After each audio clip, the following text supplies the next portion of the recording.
En Cuba existía un teatro en el que las presentaciones, el lenguaje era bastante de adulto. A ver cómo te explico. Es que los artistas que se presentaban ahí estaban un poquitico carentes de ropas. ¿Me entiendes?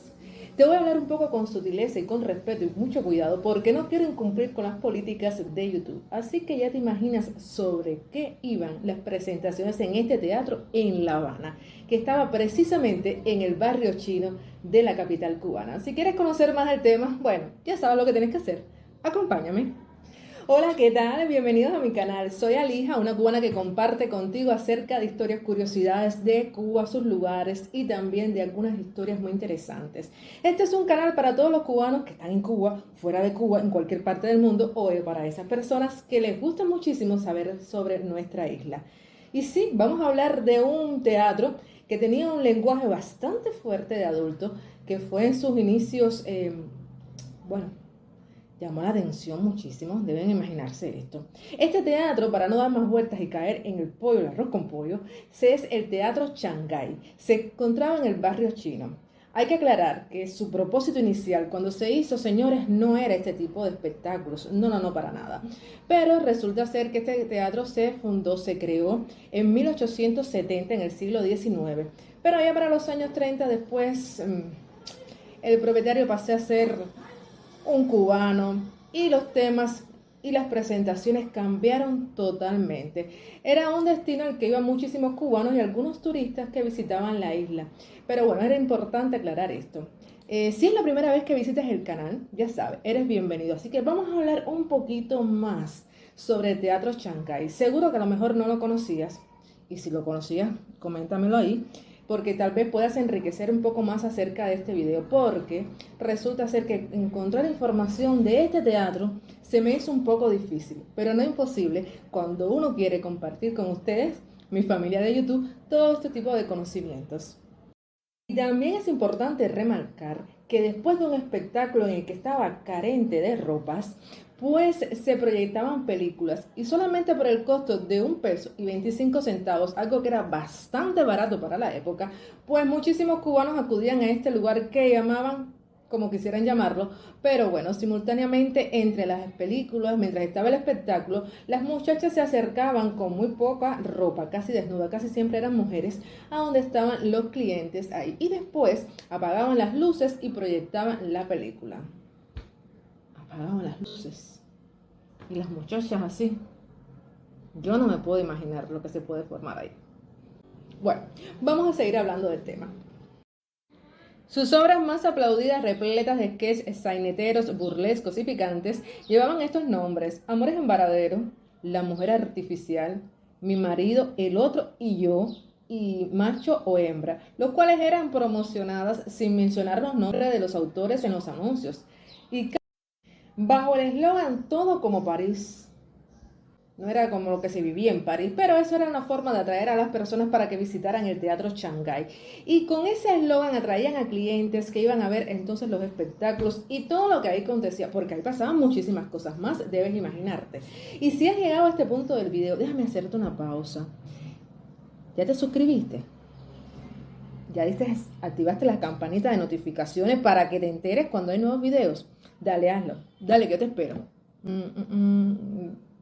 Ok, me parece muy bien porque ahora podemos seguir hablando entonces acerca de este teatro. Y a propósito, déjame decirte que hoy te estoy hablando del Teatro Shanghái, pero en el canal, en la cajita de descripciones y ahí mismo en este enlace que te voy a dejar, está la historia del Teatro Blanquita, hoy Teatro Carlos Mar, la historia del Teatro Campo Amor, las leyendas del teatro de Matanzas, el Sauto, y son muy interesantes, y otros más que voy a seguir añadiendo porque esto es una colección de teatro. También en el canal vas a encontrar otros temas. Quédate aquí que vamos a seguir hablando del Shanghái. El sagaz propietario del atrevido Teatro Shanghái era José Orozco, pero escudaba en el anonimato como correspondía a toda señora casada y decente. Estaba una mujer que controlaba su reino supervisando el vestuario de las vedettes, el desnudo y las actitudes de las modelos. Sin duda con una disciplina alemana que debía ser lo único que quedaba de las raíces teutónicas entre los años 30 y los 60 del siglo XX. Shanghái fue la sala de espectáculos más visitada por habaneros y eventualmente por turistas. La actriz Yolanda Farr, nieta de José Orozco, dueño del Shanghái en los años 50, comentó: como el tercer piso del teatro, el llamado Gallinero, estaba cerrado al público. Mi abuela, la alemana Jenny Check de Orozco, vestuarista del teatro, quien era una babalocha, es decir, una santera llena de ahijados, realizaba allí limpiezas y misas de sanación en las que se dialogaba con parientes de estatuas de tamaño natural de vírgenes y santos. Tremendo lo que acontecía en aquel lugar. Muchas veces no sabemos la historia de algunas localidades, centros de nuestra propia ciudad, porque bueno, no vivimos esa época, y otras veces también se ha dejado de contar o no escuchamos y no prestamos atención. A mí en lo particular me sorprendió mucho descubrir esta historia y este teatro Shanghái con tantos secretos, porque no se trata solamente de lo que ocurría ahí con respecto a las presentaciones, como les mencionaba, sino que también estaban pasando muchísimas cosas con respecto a religiosas, habían ventas de literatura de tipo de carentes de ropa y había todo tipo de cosas como para provocar un ambiente bastante eso. Yo estuve preguntando con algunos vecinos de ese lugar porque tengo amistades ahí cerca y créanme que no sabía del teatro Shanghái.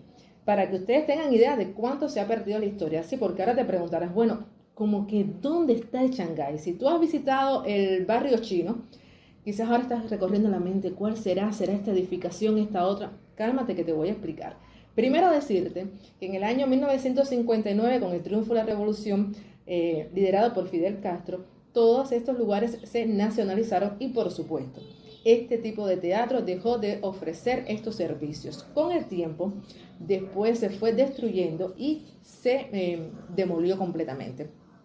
Una parte se cayó y se demolió. Y en la actualidad es un parque. Sí. Yo había pasado un montón de veces por ahí y no tenía la menor idea de que ese espacio, ese parque, que yo me imaginaba que había sido un edificio que se había caído y que habían hecho un parque como han hecho en otros lugares, pero yo no me imaginaba que en ese espacio estaba ese teatro.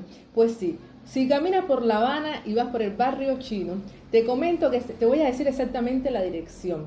Se encuentra en calle Zanja número 205 entre Campanario y Manrique y hoy es conocido como un parque dedicado a Confucio. Nada que ver con lo que aconteció en el pasado en ese mismo lugar. Bastante interesante. Todo ese nivel de desorden que se vivió ahí no tiene nada que ver con lo que hoy se respira en ese espacio. Me alegra muchísimo que hayas llegado hasta aquí, que hayas compartido, que hayas aprendido. Coméntame qué te pareció esta historia. ¿Qué teatro te gustaría conocer? Dime de cuál teatro te gustaría conocer. ¿Ya sabías de este? Si no lo has hecho, comparte con los amigos. Nunca pierdas la oportunidad de suscribirte, que es gratis. Regálame un like y ya sabes. Yo te espero en un próximo video, donde estaremos compartiendo, quién sabe, historias, curiosidades. Y espero que te des una vueltecita por el canal. Si no sabes quién soy, yo te lo digo. Soy Alija. Chao.